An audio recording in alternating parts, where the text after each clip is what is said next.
Have you ever stood at the edge of a sentence, words ready to spill, but your mind just freezes? That moment when a voice inside sneers, "You'll never sound fluent. Why even try?" Your heart races, your mouth dries up, and English feels like a mountain you can't climb. If that hits home, you're not alone, and you're in the right place. Today, we're not just learning English. We're rewriting the rules of your mind to make fluency feel like a rhythm you can groove to. Hey, language warriors, welcome to the English Beat, your space to transform stumbles into strides and doubts into dance moves. I'm Ben, your coach, your hype man, here to guide you through the mental maze of mastering English. On this channel, we don't just study, we sync up, break barriers, and find the beat that makes English flow. In this episode, we're diving into something deeper than grammar drills or vocab lists. We're tapping into cutting-edge brain science and psychology, research-backed tools to shatter those invisible walls holding you back. You'll learn how to spot mental blocks, rewire your brain for growth, tame that harsh inner critic, find your learning sweet spot, celebrate tiny triumphs, calm your nerves, and build a rock-solid English identity. Ready to crank up the volume on your confidence? Take a slow, deep breath, feel the beat, and let's dive in. Imagine this. You're pouring hours into English. Apps, videos, notebooks stacked high. But deep down, a nagging thought creeps in. I'm too slow. I'm not cut out for this. Fluency? That's for other people. Those thoughts aren't just words. They're heavy weights, chaining you to self-doubt, draining your energy, making every step feel like a slog. I've been there, staring at a page, feeling like my brain's betraying me. But here's the secret. Those weights? They're not permanent. Today, we're not memorizing verb tenses or cramming phrases. We're turning those weights into stepping stones, tools to propel you forward, one beat at a time. Let me ask you, have you ever felt stuck like this?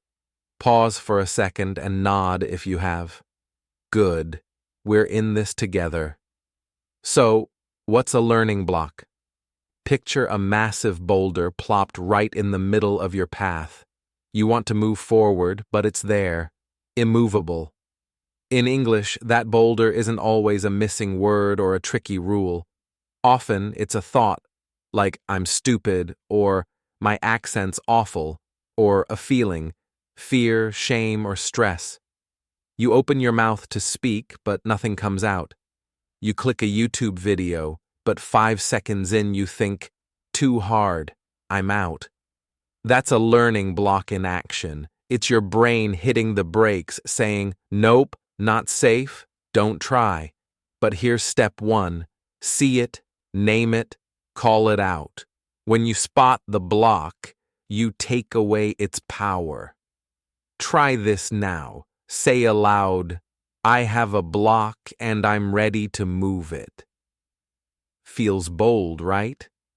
Now, let's drop some science to lift your spirits. Brain researchers, yep, the folks in lab coats studying neurons, have incredible news. Your brain isn't fixed like a statue. It's more like clay, ready to be shaped. Every time you practice, you're carving new pathways in your mind. Think of it like hiking a trail. The first time, it's rough, overgrown, slow going. You stumble, words don't come, and you feel clumsy. But hike that trail daily, repeat useful phrases, listen to the same podcast, write one sentence, and the path gets smoother, wider, easier.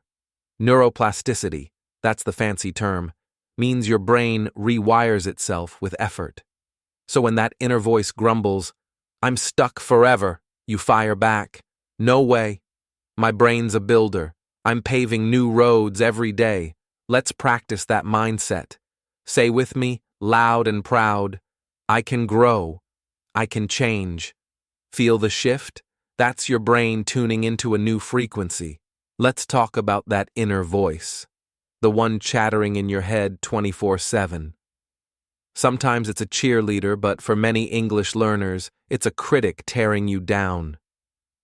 Your pronunciation's off. They'll laugh. You're wasting your time. Ouch. Those words don't just sting, they mess with your body. Your heart pounds, your hands sweat, your mind goes blank. Speaking English feels impossible. But here's the good news. We can retrain that voice to be your ally.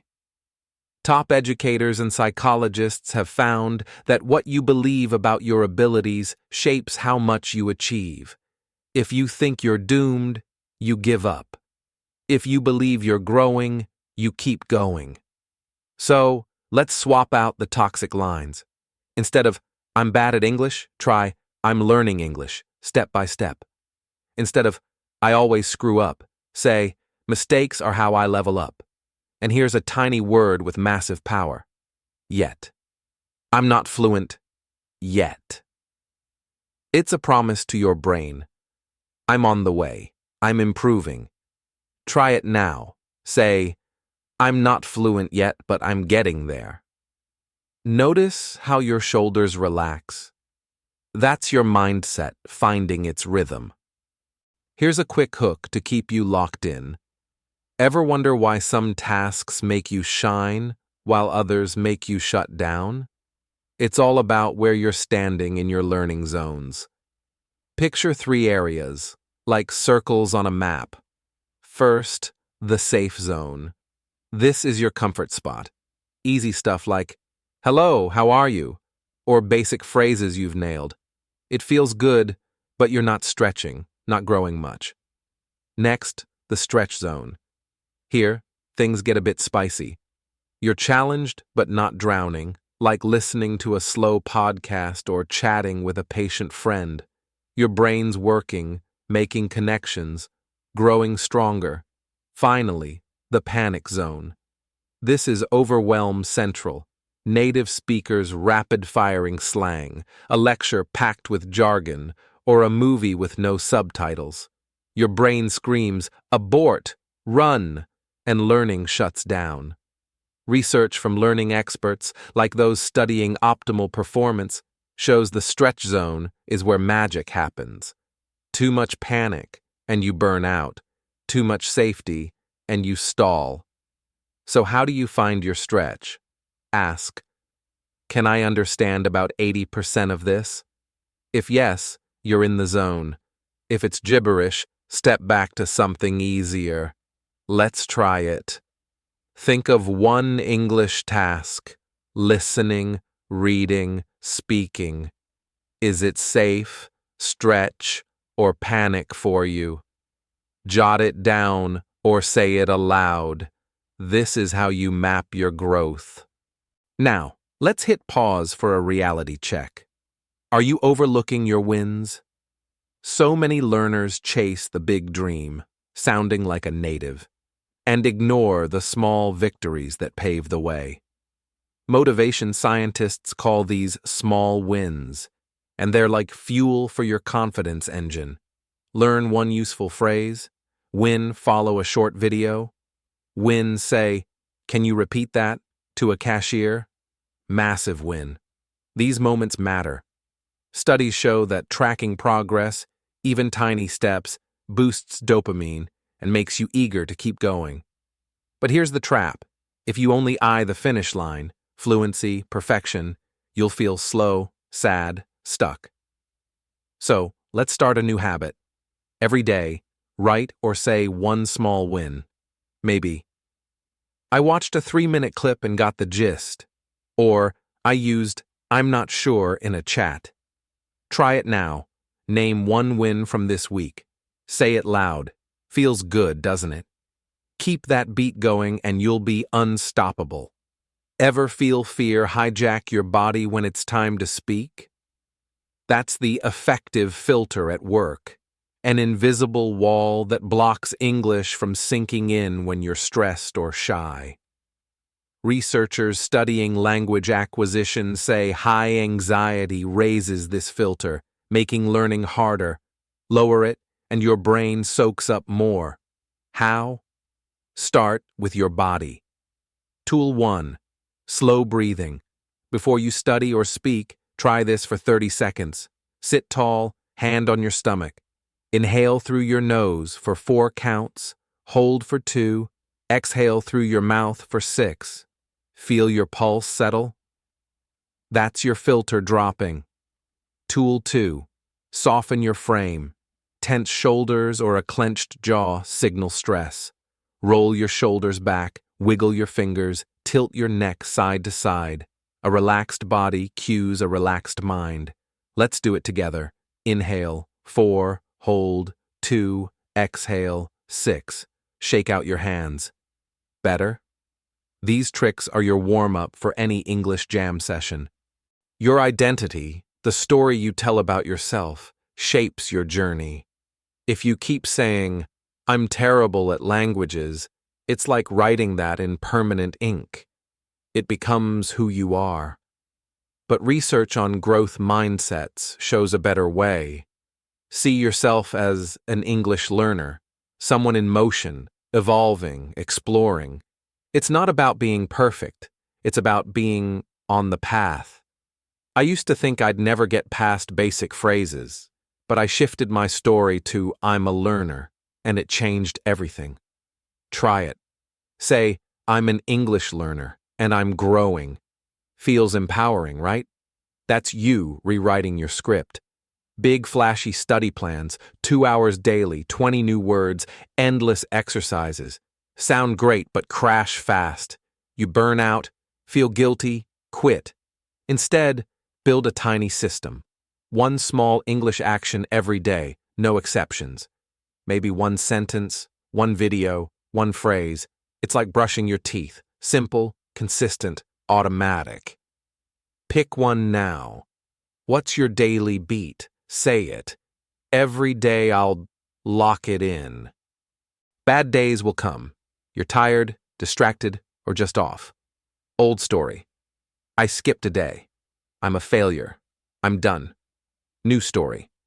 I'm human. One off day doesn't define me. I'll rock it tomorrow. Self-kindness, backed by studies on resilience, keeps you in the game. Miss a beat? Smile, reset, keep moving. You're not broken. Your English isn't a lost cause. You're on a journey, and every learner hits bumps. Those blocks? They're not walls. They're puzzles we solve together.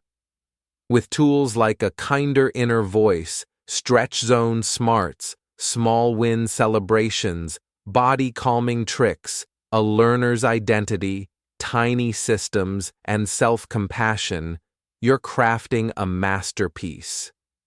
Keep the rhythm. Trust the process. Wow, you stayed with me through this epic session on the English Beat. I'm Ben, and I'm so proud of you. You listened, reflected, and took steps forward. Your journey's not just about words, it's about heart, grit, and groove. Drop a comment below. What's one block you're ready to bust? Smash that subscribe button for more beats to fuel your progress. Share this with a friend who needs a boost. Until next time, keep learning, keep growing, and keep rocking your English. Catch you on the flip side. Peace.